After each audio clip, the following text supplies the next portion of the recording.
I believe that as individual Commonwealth citizens, we have been invisible, but I think together we will be invincible.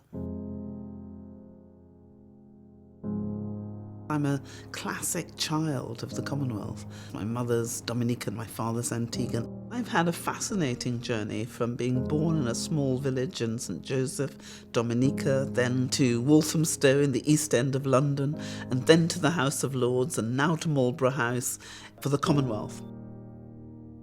I was brought up to believe that you should concentrate on those things that joins you as opposed to those things that separate you. Just like our DNA, 99.9% of our DNA of every single human being is identical. 0.1% is different. And if you concentrate on those things that join you first of all, what you find is the 0.1% then becomes fascinating and interesting and glorious and something you want to celebrate that diversity and enjoy, and it adds the spice to life.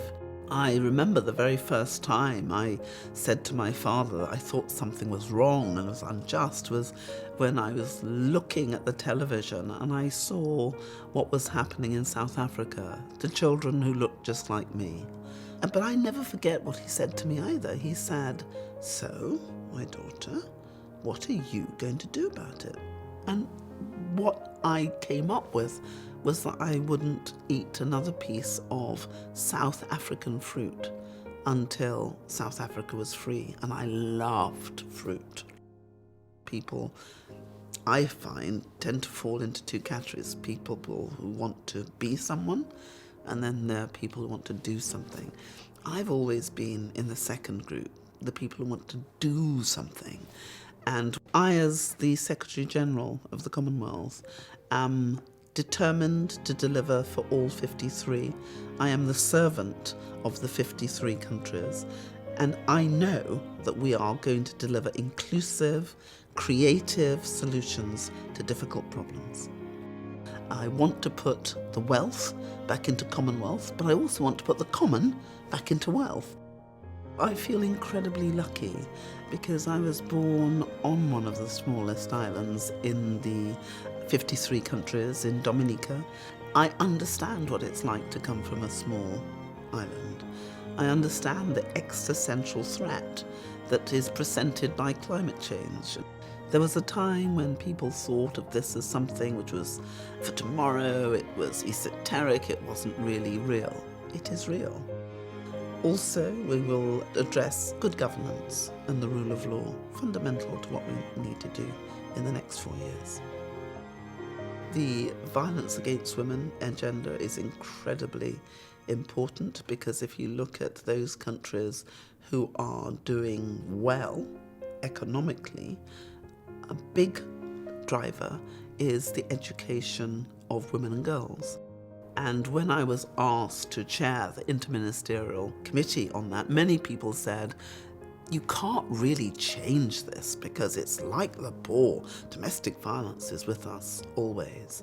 And in the United Kingdom, we reduced domestic violence by 64%, and we reduced the cost of domestic violence by £7.1 billion a year. Can you imagine how different our Commonwealth would be if we were able to make such a reduction in violence all the way through the Commonwealth? We can't afford to lose the skill, the energy, the passion for any of our citizens because we have to invest and build that social capital if we want long-term wealth and health to be assured. The Commonwealth by 2030, some people think by 2050, will have within its population 60% of its citizens below the age of 30. Now that is a huge powerhouse for the economy of the Commonwealth. I think the future of the Commonwealth is in all of your hands because each of you in this room are a representative of what the Commonwealth can and should be. So I'm the Secretary General. but I need loads and loads of soldiers, as any good general does, and I particularly need young women, because I think your lives could be fantastic. And so dream big dreams, big, big dreams, because you never know, they may all come true.